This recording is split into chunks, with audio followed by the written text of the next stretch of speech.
Motivated by personal experience, a father found himself deeply involved in the Down syndrome community. While some may believe the genetic disorder is a setback, our Bloom Health Club guest today says it's a blessing. From the Stream Center, welcome to Bloom Health Club, sponsored by Monticciolo Family and Sedation Dentistry. To Bloom Health Club, I'm your host, Gayle Guyardo. I'm with Executive Director and President of the Down Syndrome Association of Tampa Bay, Craig Woodard Sr., along with his son, Craig Woodard Jr. And today we are shining a light on a genetic disorder that Craig says is actually a blessing. Thank you both for being here. Absolutely. Thanks for having us. Say hi, Junior. Say hi. And wait a minute, we got to do our thing. I'm watching you. All right, so Craig, you wrote the most beautiful book. You brought several families together for Down syndrome, blessed with this ability. Yeah. Tell me a little bit about your book and why you call it a blessing. Well, first of all, just going back to our experience in the hospital, when we were sitting there, we had no resources. We were able to access the internet. We're looking around. We're looking for pediatricians. And we're like, how is this possible that we don't know what direction to go into? And so, I told the story before about how we picked our pediatrician. I'm looking through and I'm like, oh, she has a nice face. Let's pick her, But we had no direction. And so the idea of writing a book came from that experience. Of course, we wanted to make sure that he was healthy and, good to go. And he was in the NICU for 8 days. And then he was born with a collapsed lung, and he had a hole in his heart as well. All of that cleared up in 8 days, and we were able to take him home. So it was a blessing, but we became advocates. I was with another organization starting off, and then in 2018, February 23rd, we started the Down Syndrome Association in Tampa Bay. And one of the first projects that we did was we published a book. It was published in December of 2019, and I wanted to get 7 families together, including ours, to write their journey, their story about from inception to now, about their angel and what they went through, so that we could pass that over to someone that received a positive diagnosis of Down syndrome, and let them know that, hey, everything's going to be okay. Look at our story. It's going to be okay, and you have assistance and support out there. And I know your personal journey with your wife didn't start out feeling like it was okay, because it started with the loss of a baby, Yep. One that did not make it to term, and then then doctors coming to you and saying, hey, we think the tests are showing that your child could be born with Down syndrome, that she had to have a very risky procedure, right? Amniocentesis. Yep. And then the pregnancy itself, she had to be a bundle of nerves. Yeah, she was very, very nervous. It was very stressful. I have 2 older boys with my ex-wife, and then we were blessed with Junior here, and we had a miscarriage with our first pregnancy. And so going through getting pregnant a second time, it was tough. You know what I mean? And we didn't know what to think. She was high risk. And we decided to do the amniocentesis. We did that and got a positive diagnosis. You start doing research, you find everything. And it was tough. Now the doctors, the experience that we had, was very rough because of liability reasons. They really push you to terminate. I mean, yeah. and the percentage rate, it was 90% back then, back in 2014, 90% termination rate. And so 9 out of 10 people, Gayle, that's staggering. And I know the numbers are lower now. I don't know, they don't do these numbers all the time, but I know they have to be, because I have seen within the last 5 to 8 years, the support groups and the people and the publicity and the coverage and the support has grown immensely. And so I can guarantee that number's down. But yeah, they push you to terminate, and you have to pray on it. You just have to pray on it and do the right thing. And I couldn't imagine life without this little guy here. Yeah. You know, it's interesting. You and I talked about this off camera, that I lost my first child, and then I got pregnant again. Then the blood test showed that there was a high probability that my oldest daughter had Down syndrome. Yeah. I got the amniocentesis. And when I read the statistic before, talking to you today about how many women chose to terminate the pregnancy, I could see why. Because now, my daughter was not born with Down syndrome. Mm-hmm. She's a thriving 28-year-old woman, almost to this day.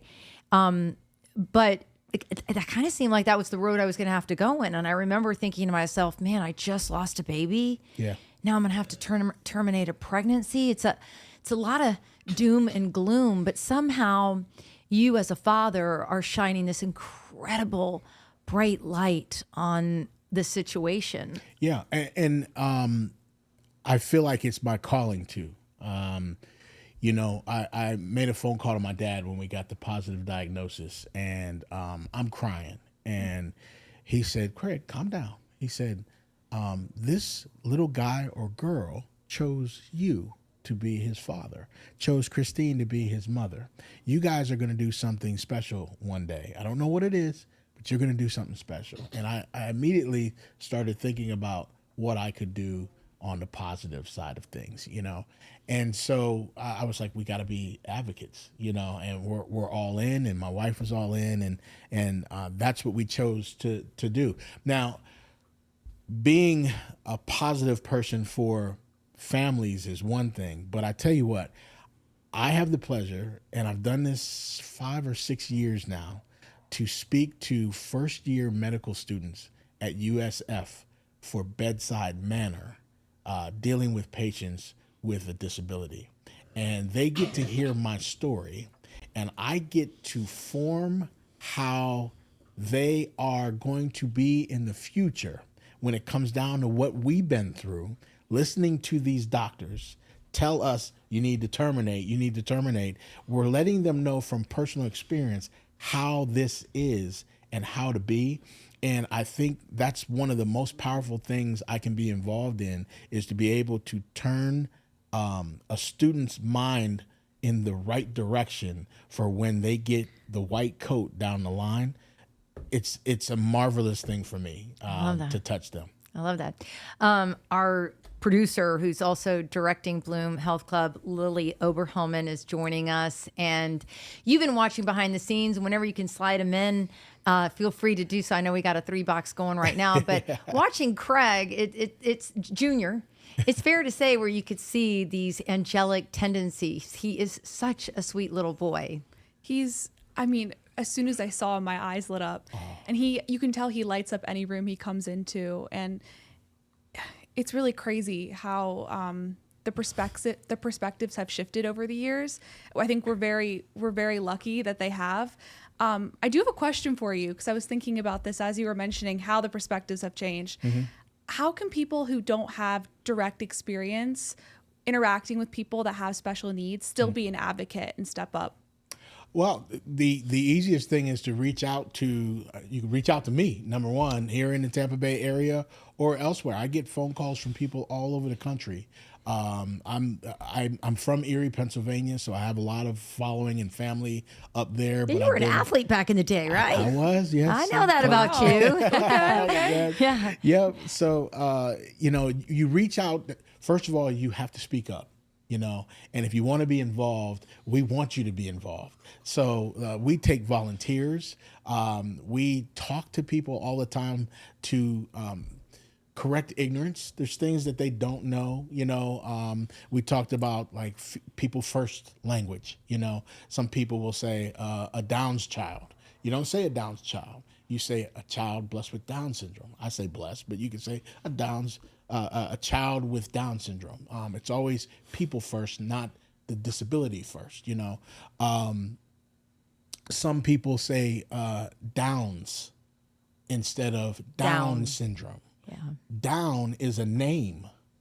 It was John Langdon Down that basically discovered Down syndrome way back in the day. So it's named after a person, and that's why Down is always capitalized, you know? And so there's a lot of little small different things that help people relate to it better. Absolutely. Now let's talk about the kind of treatment here that you go through. Tell me a little bit about, you know, the physical therapy, the speech therapy, everything that he goes through. I mean, like, it's a lot. Yeah. He's been through everything. He's been through, you know, early intervention is key. If you have a child blessed with Down syndrome, you must get them involved early. Physical therapy, because they're born with low muscle tone. So they have to strengthen their center core. And that part of it is a reason why they don't walk as fast as other typical kids do, why they don't crawl as soon as other typical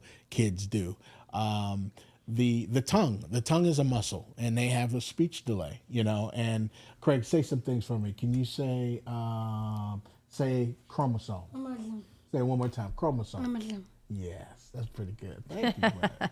Yeah. So, and we've worked hard on that. You know what I mean? Where it comes easy for some, they have to put in the work. Speech therapy, occupational therapy, you know, behavioral therapy, physical therapy. All those therapies have to be implemented from the beginning and throughout until they're where they need to be at, you know? But what's innate, what seems to come naturally is this spirit of love. Like you know, we talked about a little bit on Bloom, our a globally syndicated show. The second I met Craig Jr., the very first thing he wanted to do is to give me a hug. And I'm a big hugger. And, you know, despite all the different guests and the stress going on behind the show, there was just something about that love and that energy that I felt that it makes you understand why so many parents refer to their children with Down syndrome as angels, yes, and as a blessing, like you say. Absolutely, and Lily said it right as well. He lights up a room when he comes in. His smile is infectious, and he just wants to love people, and he wants to be kind.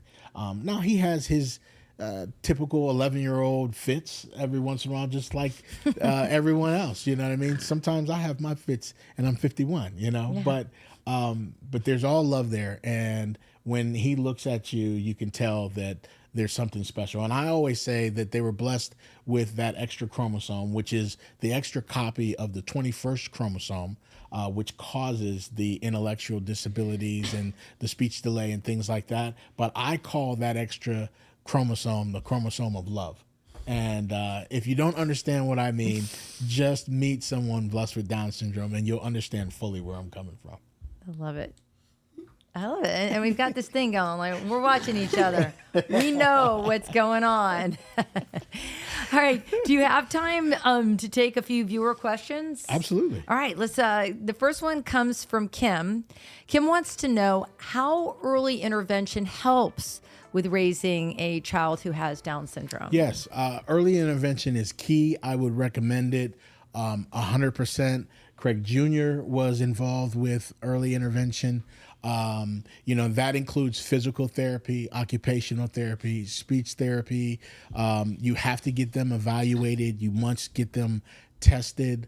If you know, the first few years of their life, their brain is developing, and it's the most impressionable. And so, you know, when Junior was younger, he did sign language. He did sign language in even more than what he does now. Yeah, and he shut it off because he learned to talk. Yes, you know what I mean. So he's been, you know, using his verbal communication a lot more, but he remembers, you know, go and all. There's different sign languages that sometimes he'll say some things to us now, and we don't understand what he's saying, and then he'll pull out the sign language. Interesting. We do have an ACAT machine as well, and I would recommend that parents get some type of an ACAT machine. What's that? What it is like it's like an iPad. Okay. That you can put in certain people's names, and it has commands in there, and you can actually structure sentences together. And it's a vocal machine. So if we don't understand what he's saying, he can put in the vocal command and then hit a button, and then it'll tell us exactly what it is. Like, I want Cheerios, please. I like that. So it's pretty cool. I like that. Yeah. All right, let's go to Angel's question. Angel wants to know how you strengthen communication with your child. You just mentioned one way of doing it, bringing in forward-thinking, electronics. Mm-hmm. What else? Well, the other thing that you want to do is you want to continue two things. You want to talk to your child like he is a typical child. I don't treat him any different than I do my two older boys. And I talk with him and I explain to him. Because remember, he understands what you're saying. He just can't verbally answer you in a way that you might understand. But he understands what you're saying. So I test him all the time too. I give him verbal commands, but multiple commands, and I'll say, Junior, I need you to go into your room. I need you to get a pair of boxers, get some black socks, and your black shoes. You got it? And he'll say yes. And then he'll go in there and he'll come back and he'll have his boxers and he'll have his black shoes and then he'll have his red socks. And I'm like, no, I said black socks. And then he's like, oh. And then he'll go in there, So he understands what you're saying. You have to communicate with him. The other thing is read books to him. Read early. Just read books to him and then teach them how to read. And I tell you what, I almost fell off the chair the one day that I didn't realize that he knew how to read yet because we were reading to him so much. But he picks it up and he grabbed the book and we're sitting there and he read the first page to me and I almost fell off my chair. It's amazing. So you have to get those things done early and often. That's good. That's great advice. Yeah. All right. The next question comes from David. We've talked about this. This is a great question. David wants to know if you've ever had issues with patience. Every day. Every day.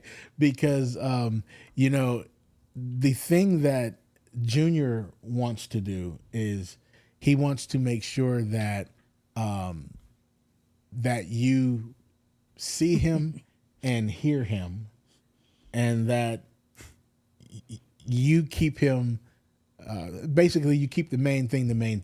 And he's the main thing. And that's him. Yeah. And so he knows that. So he will do anything possible to make sure that you see him. And he will sit there and make noises and sounds while he's staring right at you. If you're watching the football game and you hear this next to you, you got to pay attention to your son or your daughter because they want you to pay attention. So, there's a huge thing with patience that he has taught me to be more patient because of how I deal with him. And, he chose me as his father, man. So I have to be patient with him. I love that story that you started off the podcast with. That was the best advice that any parent could ever give, even their grown child. You're a grown man and your dad said, he chose you. Yeah. And he did. And what a great choice you made, Craig Jr., because your dad is really, really spectacular. Tell us about that conversation that you had with him that was very deeply rooted. Like, we all have to try to discipline or guide our children in the right direction, I should say. Yeah. And you had to do that when he was doing something he didn't even realize that he was doing incorrectly. But you were able to bond with him and talk to him in a way that truly resonated. Yeah, my dad, he's was in higher education for years. He was the vice president of student affairs at Kutztown University in Pennsylvania and has his bachelor's degree, his master's, his doctorate, and he did a lot of studies in psychology. And so these things are very interesting to him, but it came natural for him to respond to me, an emotional son that's an adult, calling him. And what I thought at the time was bad news, I was actually giving my father great news because he made that clear to me because of what we have been able to do with our organization, the Down Syndrome Association of Tampa Bay, and as a father, as a parent, raising a child blessed with Down syndrome. When he said that you're going to do something special, I had no idea that I would be a published author. I had no idea that, I would be leading an association. I had no idea, guiding and mentoring other families. Yeah. It's just, it's been an incredible ride, and I thank him for the words that he gave me, but I thank the Lord for using me in this way. And how has it shined a different light on the perspective that you and your wife have about being parents? It's one of the greatest gifts we could have ever gotten, and it's funny because we look back through our journey, and I had to write it because it was therapeutic to write this book as well. You get these things out on paper, and you reflect back about the experience that you went through with him, and you look at some of the pictures when he was a baby and how little he was, and there's a picture that always stands out in my mind. It was the very first time that I saw him when I came upstairs after they took him to the NICU, and I walk in and he's in is it a incubator, one of those things, and he's got these wires all over him. Yeah. And it was touching to see him that way. But I knew that he was going to be okay. So I think back to those pictures and then see how blessed he is now and all the accomplishments that he's had. He's a great baseball player and everything. Yeah, he plays baseball. He plays buddy baseball. Oh, that's awesome. Yeah, he's right-handed, but he hits with his left. It's crazy, but he has great hand-eye coordination. The guy who taught my daughters how to drive, God bless him, his son played in buddy baseball for a long time. He's probably grown up now. Yeah. But today, your son seems very self-sufficient. Yeah, he is. He can entertain himself for the longest time. He's a brilliant technician on the iPad and Really? cell phones. Oh my goodness. Like my wife will give him her phone and he'll give it back, and she'll discover in like a week or two that he's taken certain pictures.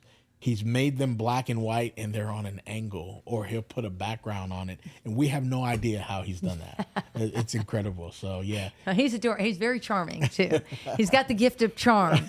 How do we follow you? How do we get our hands on your book? Tell me. Yep. For the book, you can go to Amazon.com and just type in Down syndrome blessed with disability. It'll pop right up. It's under $10. Still available for you. You can reach me on Facebook at Craig Woodard Sr.